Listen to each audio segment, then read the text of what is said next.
There are some things that truly exist, some things are really good, some things are really bad, some things are real evil, some things really begun right in the beginning, right and early in the beginning. When you begin that, then open-minded is impossible because you are stuck. There is somewhere some sort of a, this is stated so clearly by many philosophers. For those who can chew, digest, understand, appreciate, and really live with shunyata. This is why in the Heart Sutra also says Tatyata Gate Gate Paragate Parasamgate Bodhiswaha. This is a mantra that clears this, that this mantra is the one that is going to fix everything, Yes, I can speak as if mantra does actually have almost like a spell kind of, charm, spell, power. That, of course, I can say. But the reason why it has that spell kind of power is again back to shunyata. So this you need to know. Now that you know, not only the question you ask, I pray for you, I pray for them, I pray for people who I've never met. I pray for some insect crawling somewhere in Machu Picchu. All fine. They will all work. Moreover, even on the relative level, if I'm thinking about this insect of Machu Picchu right now, it means that particular insect or the insects on the Machu Picchu mountain are all karmically. There is a karmic connection. Because I'm not thinking about, insects of Croatia, sorry. I'm not thinking at the moment of what I'm saying is, I'm not, on that particular time. So if I'm thinking about somebody or some people or some group of phenomena quite intensively or even little bit, it means there is a connection. There is a connection. So that connection is also a really handy sort of bridge. But you don't actually even need that connection. Shunyata will do the job. So not only that, consecration, remember? Consecration, pratishta, because it is shunyata. And I've already said, for the consecration, you don't actually need to throw rice or do anything. Everything is consecrated anyway, because everything is a shunyata. But relatively, you can even just have a devotion towards whatever a statue or a mound, even a stone in Japan. It will have its impact. So consecration. And then, yes, this is all related to the sadhana. Sadhana can sometimes become a puja also, right? Puja is like a praise, offering. It's basically offering, trying to relate. Puja is basically a means to make you closer to the truth. The truth here termed, we are using the word deity, Hla, Deva, Manjushri, Avalokiteshvara, whatever. So, yes, you can even do a fire puja. No puja is more potent and powerful to portray the non-duality than the puja called Ganachakra. So that's why the Ganachakra is considered really, really highest form of puja or ceremony. Because, and this is why also in the Tantra we say, the Ganachakra, the Dakinis, they love Ganachakra. Devas, especially Dakas and Dakinis, especially if the Dakinis, they're a little bit moody, do a top. Then it really fix everything. Not because these Dakinis, they like sweets and, instant noodles and whatever is being, some things that we offer are actually very pathetic. They are really, there's nothing much, but that's not it. It's there is a concept, that role. Well, basically, in the Gana Chakra, one of the principal the most important principle of the Gana Chakra is the equality, non-duality of everything. So Gana has a connotation of together, put it together. So lot of things together. So actually, in order to properly do a Gana Chakra, if there is a 4 men doing it, you have to have a 4 women, or at least man, woman. If only women or men, it's not really considered Gana Chakra, proper Gana Chakra. And the reason is because it is a path to equality, equanimity. So actually, you can put whatever you like, whatever we think is precious, or also, actually, if you can put rubbish and, but probably not to do that, because you are not a Mahasiddha yet. So maybe no need. But charger, biscuits, wine, glass of water, flowers, matches, all fine. Okay, next question. Whoever has the, please. I was wondering, since I heard that I shouldn't worry and I should relax, I feel super anxious, and I'm wondering a lot about... Anxious of not relaxing? Yes. Oh, that's considered good. That's part of the genuine heart of sadness. But what about what you were talking about yesterday, like mood, menstruation, moon, tides? Yes. I'm always worried that I'm not aligned or not in tune. Okay, simple answer. This is why there is a Gana Chakra. Because the Gana Chakra, especially the 25th, the Dakin, that always is carefully calculated to coincide with that flow and all of that. Yes, this is clearly written in the He Vajra Tantra. And so that also deals with the drop and all of that. Yes, so I would say maybe do a talk is good. But I am going to speak about the concept of practice after you finish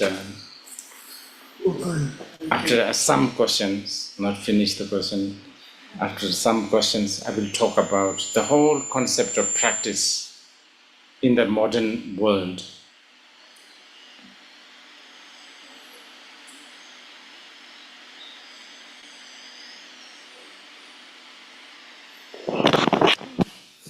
Praveen?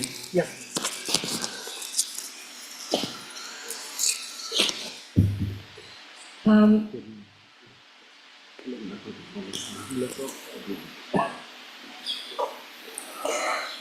Could you explain how the Tantrika works with this lying thing? Because I understand the example of the Buddha when he lied because of the benefit of others, but I also understand that when you lie, could be like more difficult for. If I lie, it will be more difficult for me to see the truth. How the Tantrika works with it? It depends on what kind of Tantrika. If you are just joined in, you will have to take a precept, which we have this morning from Ajahn, not to lie, if you are a beginner. Now, if you are getting more and more matured, and if you are becoming really, savvy tantrika, savvy, experience. Then for the benefit of all sentient beings,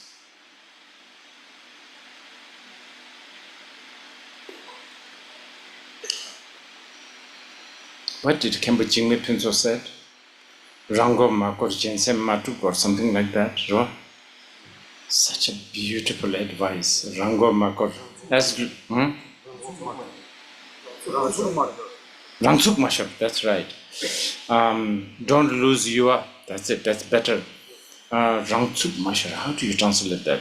Do not lose your stance, don't lose your authenticity. So important. Jensem Matuk, do not stir others' mind.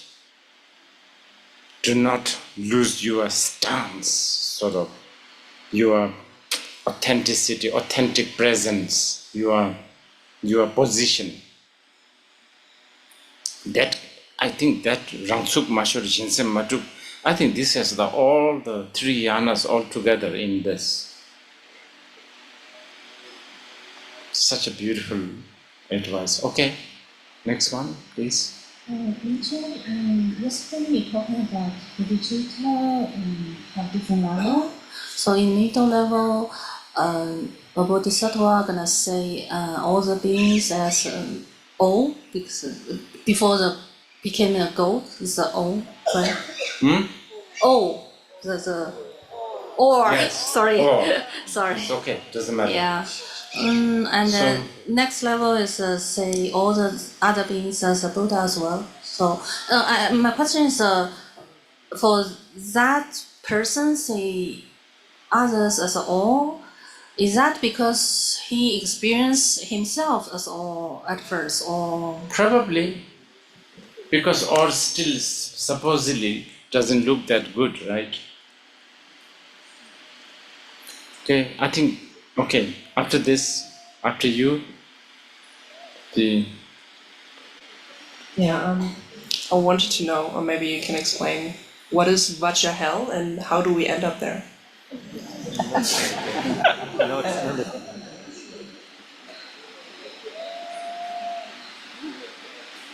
I have a prepared answer for this, because I've been asked these questions many times.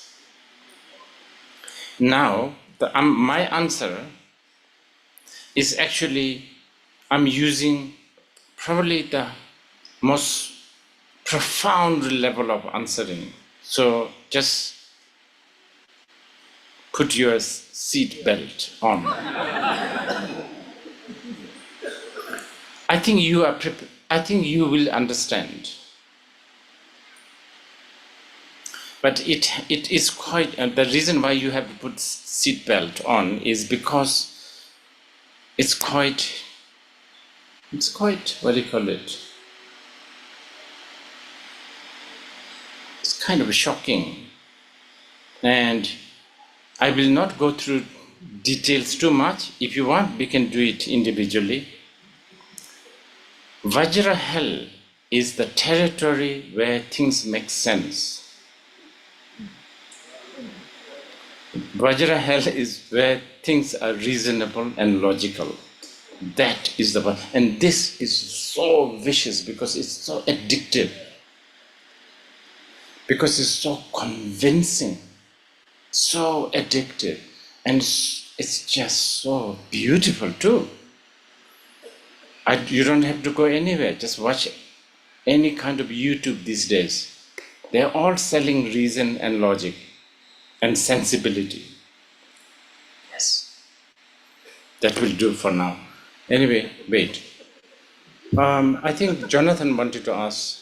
His hand has been raised for a long time. Jonathan, so. what is it again? Oh, yeah. So loud. I was wondering if you could tell us about some sadhanas talk about Zhangtao, and I was wondering if you could talk about Sadhanas this term. talk about what? Zhangtao, I don't know if I pronounce Zhangtale. Sangtal?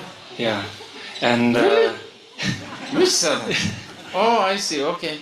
And I've heard translations, but if you can kind of please What's the tell us. translation? What does it say? I think sometimes maybe substanceless translucence, I think. I don't know, people probably know, others I don't. I'm not dictionary kind of mind guy.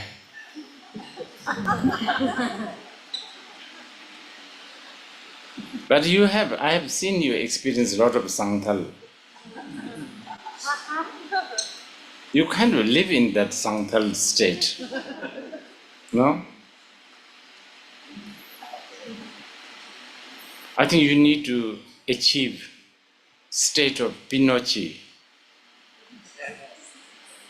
Chilean dictator? Did you say Pinochet? Pinochet? Not the Pinochet. Not that. The one whose nose gets longer. What? Pinocchio. Pinocchio. Right. I'm glad I asked.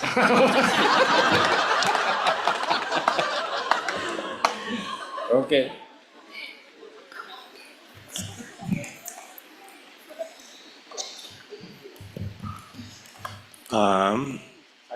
So I have a question about something that you mentioned yesterday, I think during the Q&A, where you said the biggest bardo is like from the departure from luminosity until the return to luminosity. Yes. That's like the biggest bardo, right? Yes. And then you're also talking about this cow and like the baby cow and how the baby cow always can find the way back to the mother, yeah? So my original question, I think you kind of addressed a little bit yesterday, but then it sort of gave rise to like a follow-up question. So my original question was like, what causes the departure from the luminosity? Because then the bardo starts from the departure, comes back, like, and then you sort of said like, well, there is no departure, right? Like in a way, the luminosity, there's never any departure. But if there's no departure, then how can we call this a bardo actually, if there's never any departure in the first place? Yeah, from that point of view, it is not. Actually, I was going to say this. The bardo language is a convenient language. In order to qualify, something is in the middle. You have to have this and this. But this and this is an imaginary. And then the sort of the second part, I guess, of the question, talking about this cow, right? When we talk about the mother and the child, luminosity, yeah, like you mentioned, the Vajra is like unsplittable, like the essence of the mind, the whole thing is that it's indestructible and unsplittable. Then, like, how can we say that the mother and the child are separate? Like, how can there be two if the mind is unsplittable? Very how can good. there be two separate Again, things? very good. In convenient language. Actually, the child luminosity doesn't exist. It's a made up in order to push you and pull you. And it's good. It's a bit like the face in the mirror when you are trying to put lipsticks on. That's not your face, of course not. Then you will have to put it like this, not like this. Okay. Namaste, Rinpoche. Could sound like a very basic question. In one of the classes you mentioned about karma, dharma and then moksha.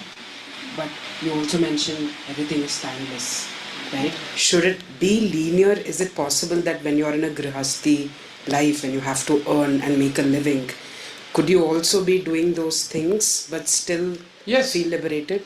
That moksha is timeless, same thing. From my interpretation, I don't know what Chanakya would interpret. I think closer, moksha, liberation, right?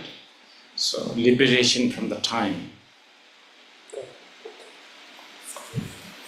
Time is big. Time is...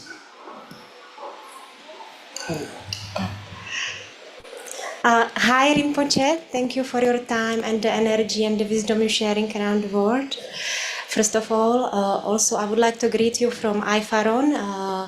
is the Greece community, which is following Dzogchen, and they really love your wisdom there. And I would like to ask you, are we destined to go to Dzogchen path? Our souls choose this path?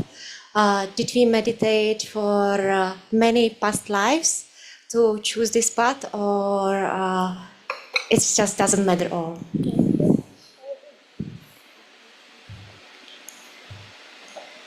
Not all has to go through Mahasandhi or the Dzogchen.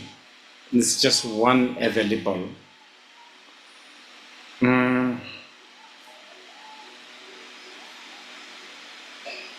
You know, the Dharma has to benefit people, beings. From that point of view, I would say the most precious Dharma that we need to really protect is Theravada. Because it's really, really touching a lot of people. Mahasandhi is for bourgeois. Theravada is for the proletariats. It's a bit like this.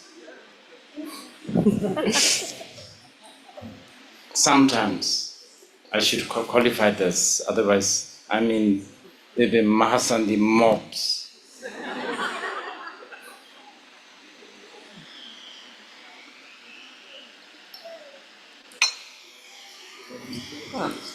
Thank you for your teaching, Rinpoche. I had a three-part question. Some of it you've kind of addressed when you spoke about the difference between fabrication and visualization. But also, like in the practices, there is this part where we are instructed to rest, meditating on the essence of emptiness without any fabrication. So, if you could explain a little bit more about the distinction between fabrication and visualization and why it's important to close that. The second part of the question is... Wait, I better answer this. Yeah. Because whatever you are fabricated is an illusion. If you are attached, actually, this is good that it reminded. Someone asked, what's the difference between me thinking of myself and then me thinking I'm as a deity? Now, this is an important question because time and again, the tantric texts and the masters have said, for instance, if you visualize, if you think you are, let's say, Vajrakilaya, and you have no compassion, no bodhicitta, especially no application of shunyata, you are worshipping a devil. Absolute. It's a really, you shouldn't be, yeah, that's really spirit, you know, and so you're going wrong one. Okay. Thank you. The second part of the question is between processes of purification and accumulation. In purification, we seem to be working towards dissolving the skandha. In accumulation, however, sometimes it feels like we are solidifying the skandhas because we are saying, I accumulate, I gain merit, I am practicing. So how do we do this without solidifying the skandhas? Good. That's why I've been all along saying the, you know, sort of, you know, everything, you know, right? There's fabrication, dissolution, this paradoxy, this contradictory kind of thing, rise, dissolve, give, offer, but selfless, no one to offer. All this is wisdom and method. So to work with that impermanence, the up and down of each, even a visualization. Yes, yes. Even the visualization has to go. Okay. But even the dissolution has to go. Therefore, we rise again. Okay. And the third part is, I think you briefly sort of addressed a bit of this. Is the strength of the deity dependent on the strength of my visualization? The deity itself, I mean, I guess, practically speaking, I will say yes. But when you say visualization, I'm not only talking about the detail, the measurement and the color, confidence. Remember? And then knowing that the deity, that deity is like a reflection of the moon in the water. All that will make the deity so powerful, so powerful. If my visualization is a little weak, but I have faith and I have devotion and I have confidence. Miham Rinpoche said, for the beginners, that is what you have to bank on to. Okay. My question is about desire. So, because the human realm is the desire realm, and then if that makes you weak and that makes you insecure, but can we still use desire to, all kinds of desire to still basically realize emptiness? Or? Yes, not just desire. Why favor only desire? Anger, jealousy, everything. Supposedly, and that is what makes the Tantra kind of special. Yes, you can. And I think we talked about how to do it. Someone asked questions and I quoted Control de Thai, abandon, transform, and understand. Okay? Hello, Rinpoche. Thank you very much for your teachings. I don't know exactly how to ask this question, but it's something like, is there any guideline that can be given in regards to how much formal practice we should be doing and how much worldly life kind of we should be engaging in, such that it doesn't distract us from our practice? Like, there is this spectrum between the monk that is a devoted scholar and it dedicates its whole life, and in which part of this spectrum we should find ourselves, and how do we figure that out? I was going to say something regarding everything about the practice, but because you are asking this, maybe it's more fresh to put it also this here. So I'll give you an example. If you are a CEO of Walt Disney, you're so busy, meetings, making money, whatever, all that. And all along you really, really feel, guilty, urgency. I'm not practicing, I really have to practice. But you keep on not practicing. Okay, let's say you just keep on thinking, I have to practice. I really have to do this practice. And that's that versus maybe people like us who have probably, who claims, dedicated practitioners like yogis, monks, nuns, who do have time, but because they have time, they're kind of lethargic, procrastinating, they're not really worried. And actually they are now into the comfort zone of a retreat room, so they have sort of told themselves, oh, I'm practicing this, I'm inside the room. I'm practicing because I'm sitting, or I'm practicing because I'm polishing these wooden beads. You understand? Two of this, I think I will prefer the first one.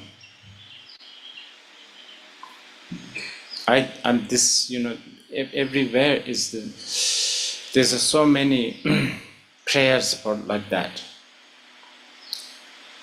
Lona tung or jinjilok, we get lona tung, meaning, urgency. I think this kind of person will just flip, and then they're already there, kind of. I will speak a little bit more about that later when we wrap.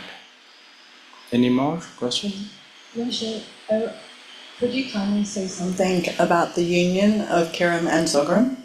Jerim and Zogram. Okay. Yeah, good. So, union of Upanakrama and Sampanakrama. Okay.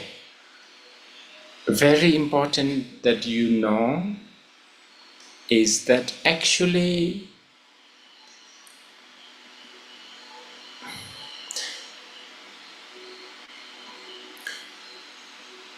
the very reason there is a Upanakrama and a Sampanakrama, Jerim and Zorim, is because whatever you are trying to achieve, the goal, and also the ground, the base, is already united. Let me explain this. Reflection of the moon in the water is clear Upanakrama.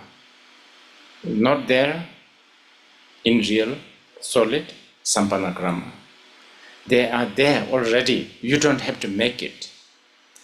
What happened is you got carried away by the clarity of the reflection of the moon, or this is just a reflection of, like dismissing.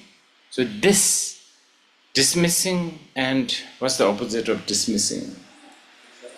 Accepting, really, extremely accepting, not just accepting, like working for it, striving for it.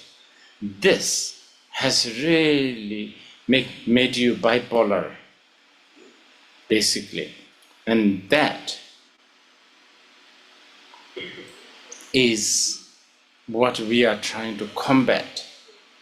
So the whole, and in fact, just so that people can relate, this Jerim and Zogram, I would say, even though they don't term it, they don't really call it, it exists even with the Theravada. That's what I'm saying. I even got into trouble, sometimes asking too many questions. What is, begging bowl, offering? Then still talking about anatta. It's a sort of a contradiction, right? Karma, and then still talking about shunyata. But it is much more detailed and complete, I would say, in the tantric practice. So the question is how to unite, right? How to do that? Well, we have been talking about it. Okay, so we begin with Om Mahashuniyata Janabadha Subhavai Makraham. It's sort of a Sampanakrama, actually. It's more the Sampanakrama kind of thing. It's just remaining in that. We call it Tejin Niji thing, isn't the samadhi of suchness. From that, compassion, all eliminating the details, mantras, lights, all that. But even during that time, you can still apply the illusory aspect of that. Then, towards the end, actual dissolution. So that's how a beginner would apply this. What is it? Upanakrama and Sampanakrama. Now, since you have received Nyingtik Gyabshi, and this big part of this teaching exists in the Khandro Nyingtik and Lama Yangtik. Yeah, Lama Yangtik. For a Mahasandhi practitioner, the art of not meditating, yet not getting distracted, that is, believe it or not, union of Sampanakrama and Upanakrama. That last statement, people can't chew, ordinary people. Okay. I'm wondering during sadhana practice, how to integrate our ordinary perception. I can already feel it in Australians. Can you repeat that? I got distracted. During sadhana practice, yes, all our perception is still very ordinary in my case usually. How to integrate that? Okay. Are you talking like, let's say you are doing a Vajrayogini practice and you're looking at a tree and it's still a tree. Is that what you're talking about? Yeah. Okay. This is clearly explained by the Miham Rinpoche, and I think, and actually it's good that you asked because so many sadhana practitioners ask me this. There is technique of visualizing everything as a Vajrayogini, but according to Miham Rinpoche, you don't have to. You don't, because this tree, because his attitude is they're not ordinary. It is Vajrayogini. That's the attitude. So it's a little bit exclusive sort of Nyingma tradition, we call it. Their attitude is, don't do anything, don't touch. You understand? Don't alter, don't. Like moment you fiddle around, the moment you fiddle around, the moment you touch, you are ruining it. They're perfect as it is, and that is the Vajrayogini. But a reason why it cannot be accepted that easily is because Vajrayogini is painted as somebody who is so exotic and beautiful and amazing and so on and so forth. Champa? Rinpoche, it's about talk. You said if you don't have an and woman, it is not a Gana chakra. Yes, but we also, I've been, and I know many people have been, doing tsok by themselves with nobody else. So what is... I think it's then Gana Puja. Gana Puja, all right. But how can we make it, how can you refresh a little bit their teaching? Call up some boys.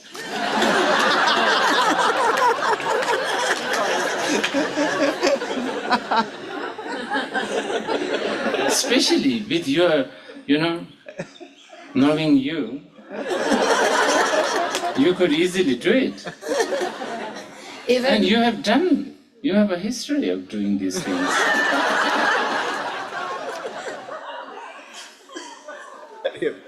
Okay. Coming from you, I'm a bit surprised. No, then my question is, can you invite some boy who is... Can I invite some boys? Can I? What are you talking about? You said invite some boy. Can I invite some boy who is not doing the practice? Yes. Probably it's more sort of exciting.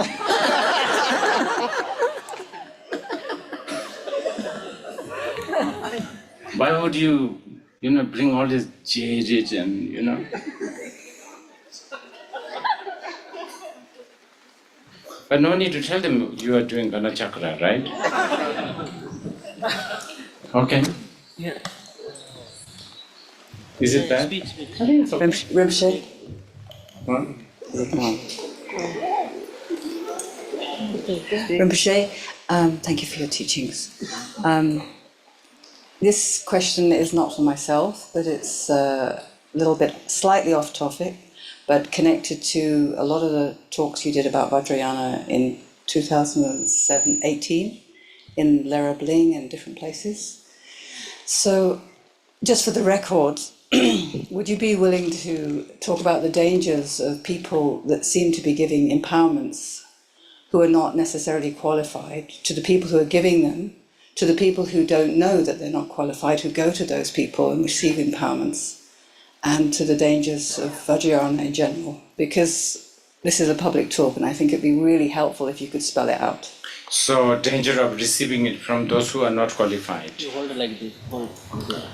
Yes, and also for the people who are actually giving it, who are not qualified, who may not realize they're not qualified. Oh, I see. Yeah.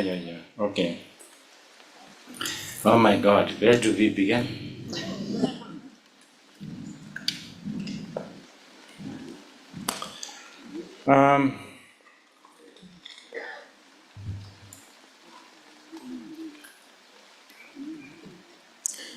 It's a bit like this, generally, not only Vajrayana,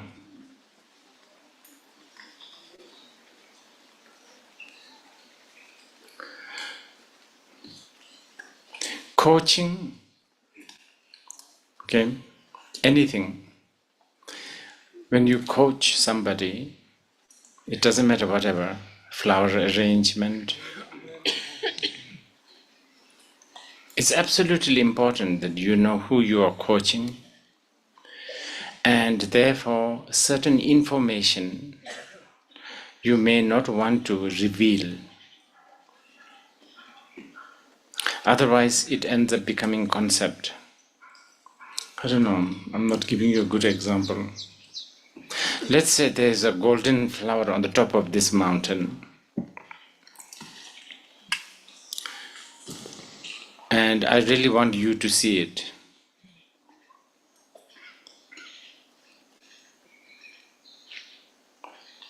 But I don't want to ruin it by saying there's a golden flower on the top of this mountain. I should say, oh no, there's a nice cow a little bit up there. Then when you reach there, cow, it's a little bit of satisfaction, there's a cow. Then, oh, there's a nice stream there. So this kind of thing will actually, and then, like totally, not telling you about the golden flower, making you discover the golden flower is what we need to do, because that is going to make you have a real confidence for your own ability. And wrong timing, wrong coach, and wrong trainee has this lot of ruining of this kind of thing. And this is because a concept is a very strange. It's like once there's a concept, it's really difficult to get rid of. You can get rid of your right ear if it is necessary. Just cut it. But if I ask you to forget Wednesday, it's going to be difficult. So it's like this. So giving wrong time, wrong person, I don't know, wrong coaching, maybe postponing the chance of understanding the mandala, the Samantabhadra, Dharmadhatu, whatever, for eons and eons and eons. So there's a lot of stories, the Bodhisattvas.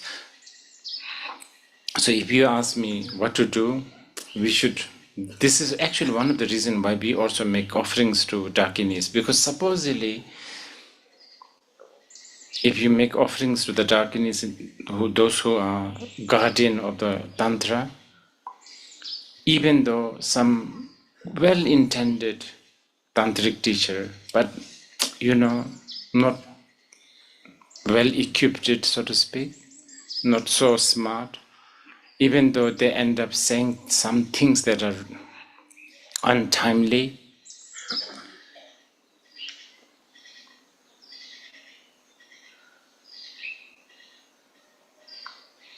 I don't know, they say some word that are premature, it's premature.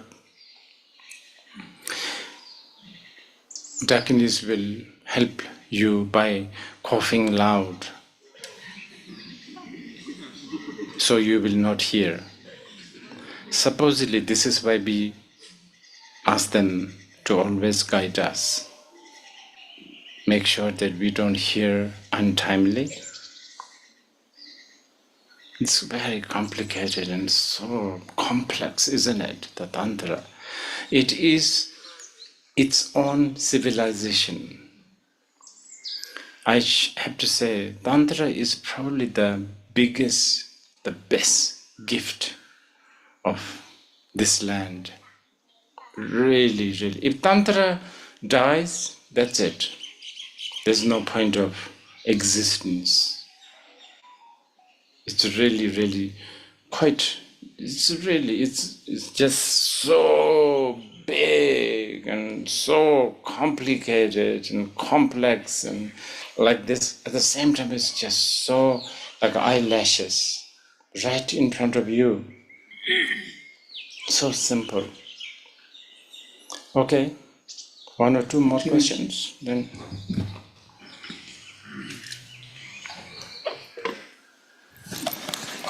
Maybe two more questions and then. I received a text from someone asking. I'm gonna talk over that.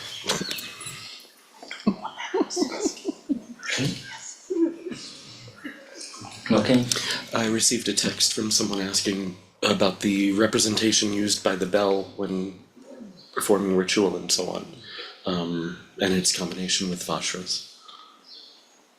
You have received a vajra and bell? No, I received a text. What did you say? I received a text from And someone then? regarding what the symbolism of the bell is when performing rituals in combination with the vajra as well. But particularly the bell. Particularly the bell. Why we need it? And its symbolism, yes.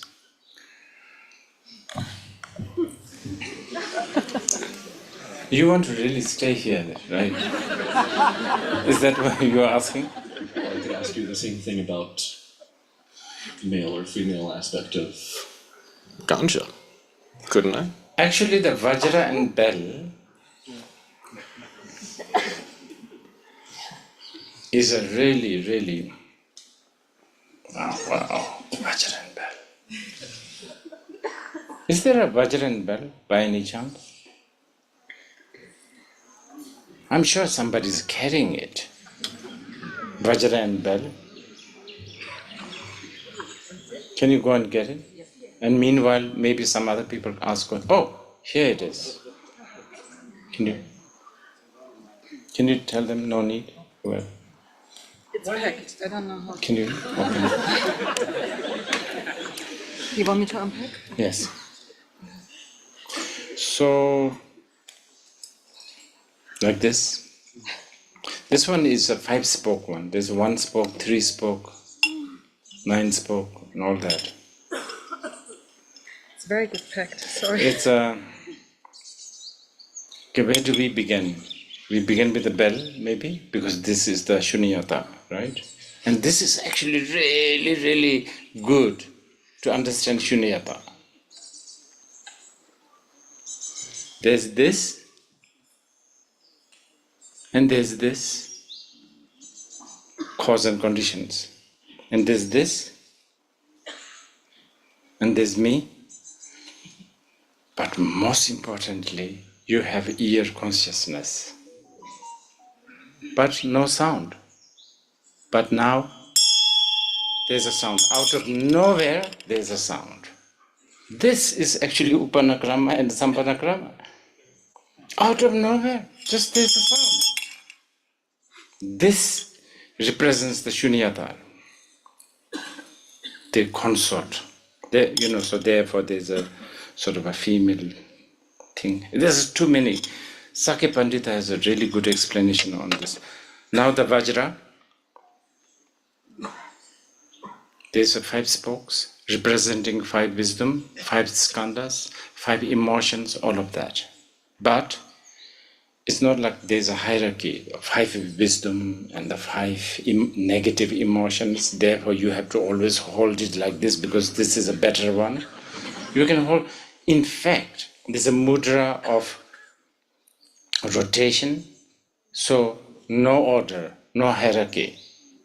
Anger sometimes up on the top, mirror-like wisdom on the bottom. Also, in the middle is this circle or this round thing, which is usually, they never make it good. They're slightly sort of squished, right? It's the circle representing the no beginning, no end, no parameter, no diameter, no central. So therefore, and not only that. Okay, so Vajra is held by the right hand, usually, and the left hand. And then there's a mudras, sometimes even jumbling that order by doing it. So right hand, right one on the left and left one on the right. So you can see all this is all just to confuse the confusions.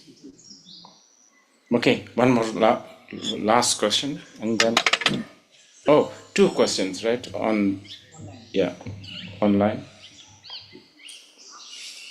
If someone is not good at visualizing the picture of Bodhisattva and seed syllables, clearly while chanting a mantra, should they just focus on their own voice of chanting mantra? Yes, very good.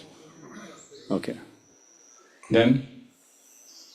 In sadhana, we visualize light purifying beings, transforming them into deity, but karma is an individual responsibility. Buddha himself cannot purify the karma of beings. How can our prayers alleviate the suffering of beings? How does it work? So easy, this one, actually.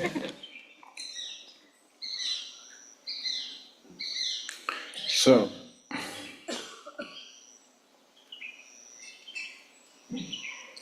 okay, several levels.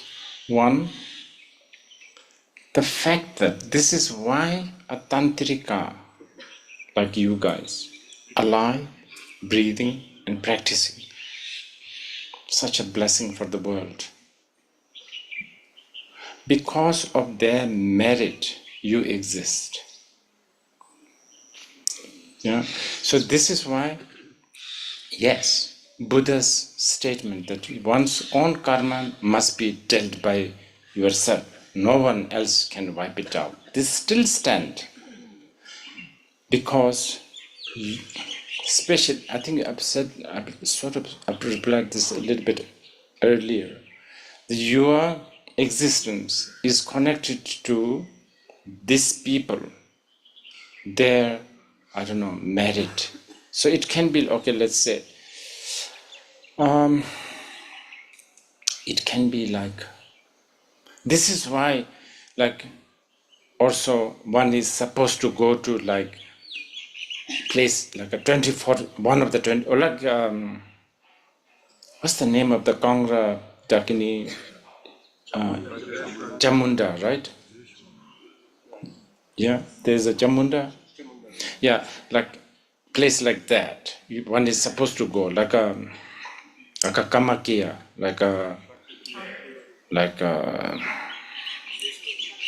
yes, Yogeshwari and all these, because supposedly where there's a lot of yogis and where there's all that, energy, whoever dwells in there will have an impact. We are still talking about the karma here. So it's not really violating the Buddha's statement. So there's that. So on that level, I hope not too confusing this answer.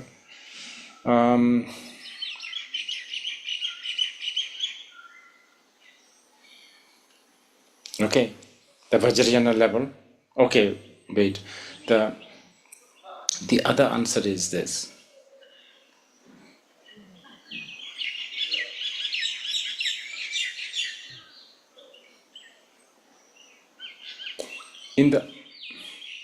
From the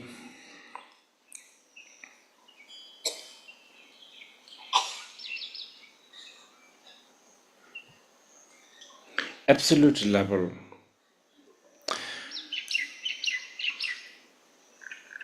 your actualization of this deva, the deity, when you reach to this level, there is no others who are committing this bad karma. So you are liberating them, or you have liberated them by liberating yourself. This is a little bit complex.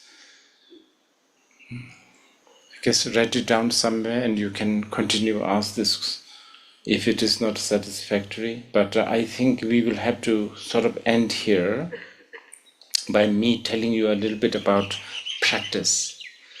Okay, so practice. We are a practitioner, aspiring practitioner. Myself also, even though I'm taking a role of giving you these so-called teachings, but not really teachings, just because I've heard from my masters. So at times with a little bit of good intention, at times just to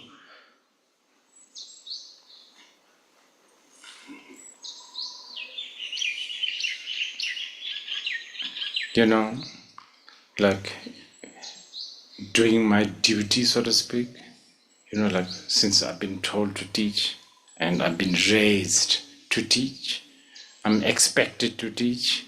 There's that a little bit. But, there are sometimes good intentions.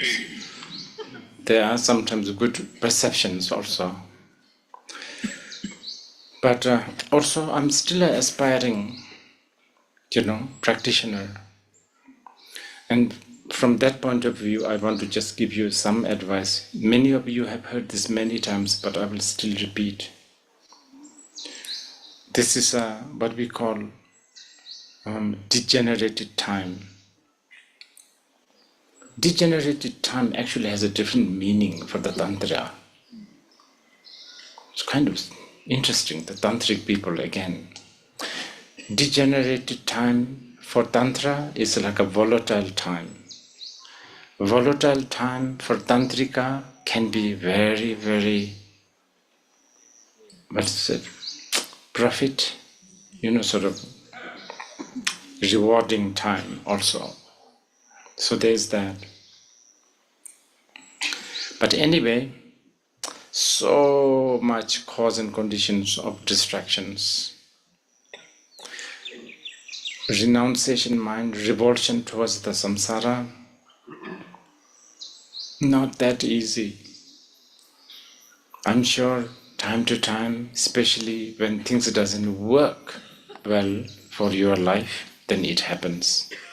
But when things are really good, renunciation doesn't come. This is not just with you, this is with everyone, including myself, even though I'm teaching renunciation.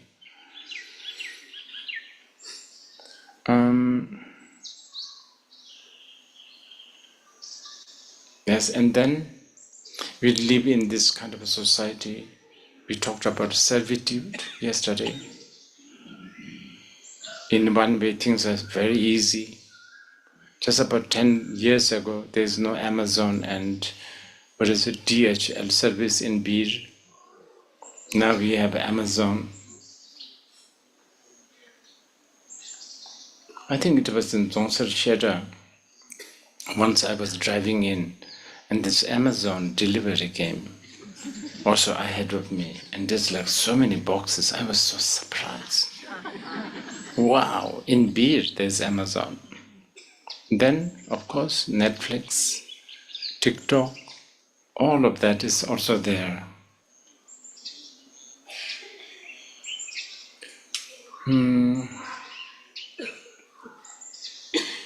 So sadhaka, people who are doing sadhana, tantrika, people who are aspiring to practice, just a few words.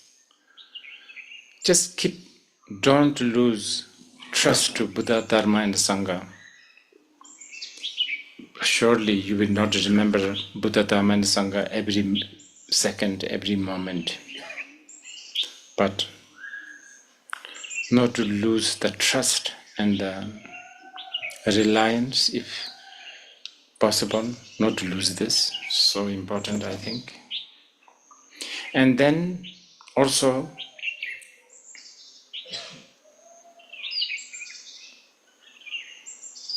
not to lose trust in cause, condition and effect, not only on the surface level, superficial level, but it's very myriad, incredible ways.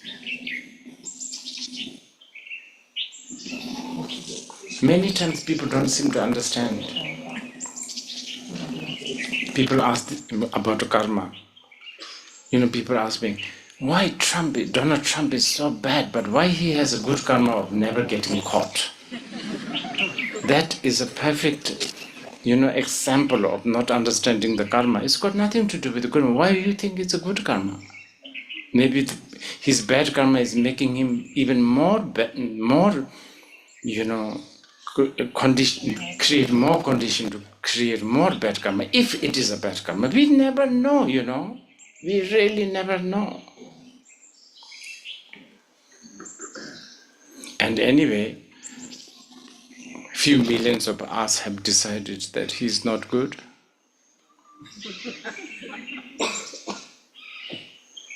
And I don't know, really, so difficult to decide if something is bad and good.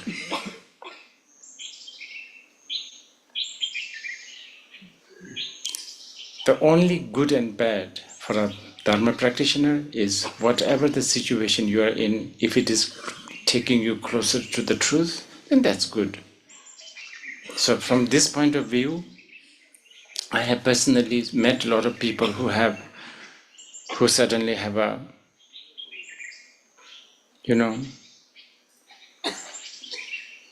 health situation, and then they become a better Dharma practitioner. I also know one of my own attendant, I should not name it. I put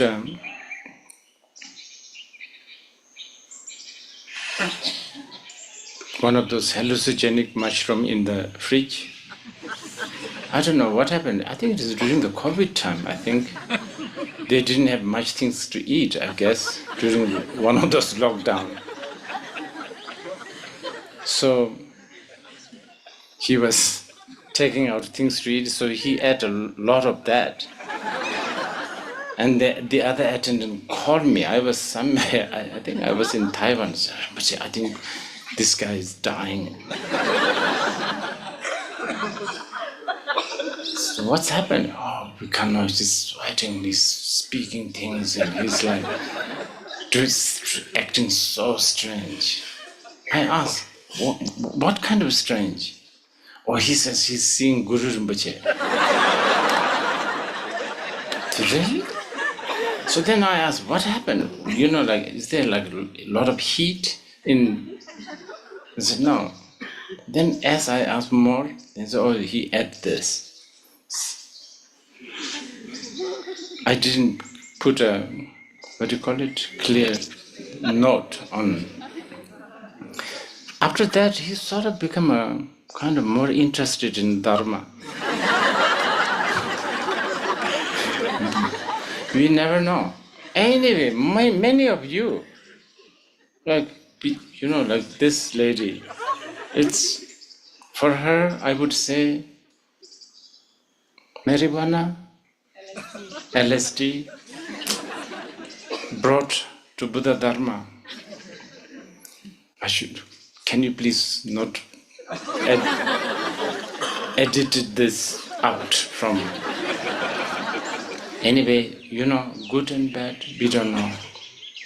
So what I want to say is, let's trust in the karma, but in the deeper, more really myriad ways the karma plays, we never know. To that. And then longing to practice, feeling guilty not practicing, I think this is good. I've said this to many people. If you die today thinking that I'm not practicing enough, you are dying like a lion. But if you think you have practiced a lot, just because you chant a lot of mantras or have studied, read so many sutras, more likely you are dying like a fly. This, really, this